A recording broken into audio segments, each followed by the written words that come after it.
Hello and welcome back to Tech It Simple. In today's video, I'm going to show you how to go live on Instagram. The live streaming feature is one of the most entertaining features on Instagram. It has seriously taken off to the next level since it was first introduced several years ago to go live on Instagram. Keep watching the video till the end.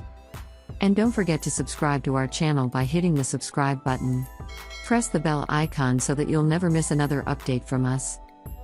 Tap open your Instagram application first, and from your home screen, tap on the plus button at the bottom of the screen from the bottom menu.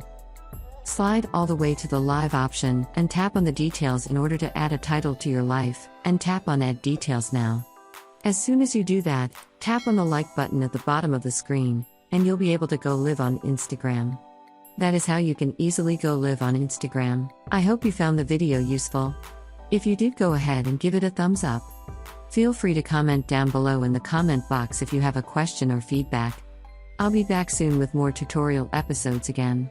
Thank you for watching.